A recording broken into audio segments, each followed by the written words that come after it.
তো পুলিশ বাহিনী সংস্কার আন্দোলন গ্রুপ নামে একটা গ্রুপ আছে যেখানে পুলিশের বিভিন্ন সদস্য আছে।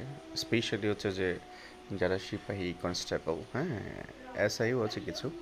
তো ওদের গ্রুপে একটা পোস্ট দেখেন, একজনে বলেছে তার যে মূল বেতন সেটা 1 মাসের জন্য যেটা পায় উনি, সেটি বন্যার্তদের জন্য উনি দিয়ে দিবেন তাদের ত্রাণের জন্য। তো এটা একটা খুব ভালো সংবাদ, একটা প্রশংসনীয় বিষয়, ভালো কাজ। অথচ দেখেন ওনাকে ওই গ্রুপে অন্যান্যরা কীভাবে ক্রিটিসাইজম করছে। 1 মাস আপনি চলবেন কি করে? পুলিশের যে বেতন সেটা দিয়ে তো নিজের মাস যায় না। তারপর দেখেন, আমি 4 আনাও দান করবো না, সোজা সাপটা কথা। তেলবাজ, দান করছো নাকি শো অফ করছো? তো আরেকজন লিখছে, আপনি জজ কোর্টের অনেক ইনকাম করছেন, দিলে তো সমস্যা নাই। অর্থাৎ এখানে দেখেন অনেকগুলো কথা আছে। এখানে এই গ্রুপটাতে যদি আপনারা থেকে থাকেন, ঠিক আছে, বেশিরভাগই ওদের পুলিশরাই আছে, ওদের অনেকের যে মন মানসিকতার পরিবর্তন সেটা পরিবর্তন হয়নি। শুধু লোগো কিংবা পোশাক পরিবর্তনে যে একটা মানুষের পরিবর্তন হয় না, এটাই তার প্রমাণ। পোশাকের ভিতরের যে মানুষটা সেটাকে পরিবর্তন হতে হবে। ওদের ধ্যান ধারণা হচ্ছে যে খুবই বাজে। আমি প্রায় সময় দেখেছি ওরা বাংলাদেশের যে ছাত্র জনতা যারা আন্দোলন করেছে তাদেরকে নিয়ে ক্রিটিসিজম করতে, তাদেরকে ছোটো করে কথা বলতে। অথচ তাদের যে ভুলভ্রান্তি ছিল সেগুলোর উঠতে গিয়ে এখন জনগণের জন্য কাজ করার বিষয়টা খুবই কম উঠে আসে। খুব কম দেখা যায় ওরা ওদের দাবিগুলো কীভাবে আদায় করছে। এবং প্রায় সময় হচ্ছে যে এই যে তাদের অবর্তমানে দেশের এই পরিস্থিতি ছিল, স্টুডেন্টরা দায়িত্ব পালন করেছিল, এগুলো নিয়ে হাসাহাসি করেছে। অথচ তাদের যখন আন্দোলনে গেলে, যখন তারা হচ্ছে যে কর্মবিরতিতে গেলে মানুষের ক্ষতি হতো না, ছাত্র জনতা তো রক্ত রুখতো না, এবং হচ্ছে স্বাধীনতাটা অনেক আগে পাওয়া যেত, তখন তারা যায়নি। যখন হচ্ছে যে স্বাধীনতাটা পাওয়া গেল তখন তারা হচ্ছে যে এই কাজটাতে গেল, দেশকে একটা বিপদের সম্মুখীন করলো, জনগণকে বিপদের সম্মুখীন করলো।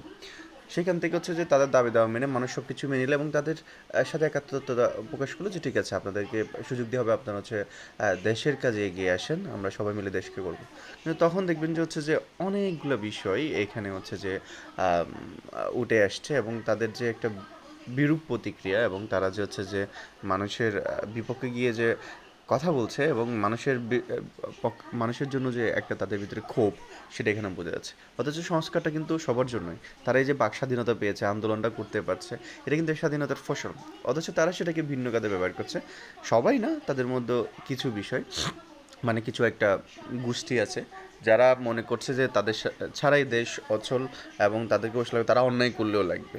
তো তারা মাঝে মধ্যে বলছে ছাত্র জনতাকে রাস্তায় পেলে, আইনের জায়গায় পেলে তাদেরকে দেখিয়ে দিবে। অথচ বিভিন্ন থানায় কিন্তু হচ্ছে বিভিন্ন যারা মানুষদের সাথে ক্লোজে আছেন তারা দেখতে পাবেন যে তাদের পরিবর্তন হচ্ছে, এবং হচ্ছে তাদের সাথে মানুষের একটা ভালো সম্পর্ক আছে। দুর্নীতি থেকে বের হয়ে তারা এখন মানুষের হয়ে, জনগণের হয়ে কাজ করতে যাচ্ছে।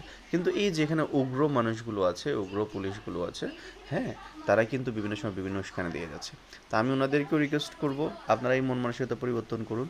আপনাদের পোশাক আর লোগো পরিবর্তন হলে যে আপনারা পরিবর্তন হয়ে যাবেন এমনটা আসলে আমরা আর বিশ্বাস করতে পারছি না আপনাদের ধ্যান ধারণা দেখে, ঠিক আছে? এই দেখেন, এখানে লিখছে তোমরা যে পুলিশ মারা গেছে তাদের ফ্যামিলিতে একবারও খোঁজ নিয়েছো?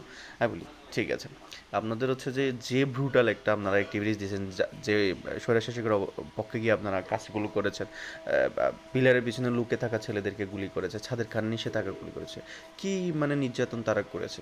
তারপর মানুষের একটা ক্ষোভের প্রকাশ হয়েছে, যেখানে হচ্ছে যে অনেক নিরীহ পুলিশ মারা গেছে, এটা অস্বীকার করার নয়। তাই বলে হচ্ছে যে আপনি হচ্ছে যে সব একচাটিয়া কথা এভাবে বলতে পারেন না, ঠিক আছে? এই দেখেন, বলছে পুলিশ মারা গেছে, তোমার ফ্যামিলিতে একবারও খোঁজ নিছো, মানে এখন শুধু হচ্ছে যে ওরা বলতে যাচ্ছে ওরা দেশের জনগণ নয়, শুধু ওদের পুলিশ বাহিনীর জন্য, ওরা একে অন্যের জন্য, ওরা দেশের জনগণের জন্য না। মনে রাখবেন, আপনারা হচ্ছে টিকের জনগণের একটা অংশ, দেশের প্রয়োজনে, ঠিক আছে, দরকার পড়লে আপনাদের মধ্যে সব কুলাঙ্গার যারা আছে তাদেরকে ছাঁটাই করে, ঠিক আছে, দেশের নতুন যারা দেশপ্রেমিক আছে, দেশের জন্য কাজ করতে চাই, এরকম হাজারো বেকার আছে, তাদেরকে সুযোগ দেওয়া হবে। হয়তো তাদের ট্রেনিং করে আসতে, তাদের একটা প্রসেস ফলো করতে 1-2 বছর সময় লাগতে পারে, তো লাগুক। কিন্তু আপনাদের মধ্যে যারা করাপ্টেড মানুষ আছে তাদের জন্য পুরা পুলিশ বাহিনীর প্রতি মানুষের বিরূপ প্রতিক্রিয়া, যারা যারা আপনাদের জন্য ভালো হতে পারছে না, ঠিক আছে, তাদেরকে তাদেরকে হচ্ছে যে ছাঁটাই করা হবে, শাস্তির আওতায় আনা হবে। এবং দেখেন, অনেকে হচ্ছে যমুনা টিভির বিপক্ষে বলছে যমুনা টিভিতে প্রচার করা হোক। অর্থাৎ জনগণের পাশে, জনগণের পক্ষে যারা ছিল তারা এর বিপক্ষেই কথা বলে যাচ্ছে। দেখেন, বডিগার্ড মনে হচ্ছে দাল মারার অভ্যাস আছে, দেখেছেন? এদের এদের মন মানসিকতাগুলো দেখেন, এটা আমি আপনাদের উপরে তুলে দিচ্ছি, হচ্ছে আপনাদের সাথে বিষয়টা তুলে ধরছি। আমি অনেক দিন ধরে বিষয়গুলো দেখছি, তাদের মধ্যে অনেকে ভালো আছে, কিন্তু এই বলতে গেলে এর বলতে শালা চাটুকারের বাচ্চা, চাটুকারের বাচ্চা তো হচ্ছে এরা। ঠিক আছে, বাংলাদেশের প্রত্যেকটা সেক্টরের মানুষ তার নিজ নিজ জায়গা থেকে এই বন্যা দুর্গত মানুষগুলোর পাশে এসে দাঁড়াতে চাচ্ছে, কারণ তারা মানুষকে ভালোবাসে, দেশকে ভালোবাসে, এটা তারা প্রমাণ করতে চাচ্ছে। কিন্তু এদের দেখেন, এদের হচ্ছে এই উস্কানি কথাবার্তাগুলো, দেখছেন? আসলে দেখবেন যে এদের বেশিরভাগ হচ্ছে যে আমার হচ্ছে কনস্টেবল হচ্ছে যে লোয়ার লেভেলে, এবং তারা হিংসা করছে হচ্ছে উপর লেভেলে যারা আছে, ওসি, ইন্সপেক্টর, এবং হচ্ছে দেখবেন যে হচ্ছে এসপি বা এদের উপরের যারা আছে ওদেরকে হিংসা করছে, ওদেরকে নিয়ে কথা বলছে, এবং তারা শুধু প্রমোশন চাই, তাদের শুধু হচ্ছে পাওয়া পাওয়া পাওয়া, তারা বিভিন্ন কিছু পেতে চায়, ওদের জনগণকে কিছু দিবে না, জনগণ ট্যাক্সের টাকায় চলবে, জনগণকে কিছু দিবে না, আর হচ্ছে এই কথাগুলো বলবে, এই কথাগুলো বলবে। এদের মনে রাখা উচিত, এই সব কিছু যদি স্বাভাবিক হয় তাহলে হচ্ছে যে এদেরকেও স্বাভাবিক করা হবে ইনশাল্লাহ।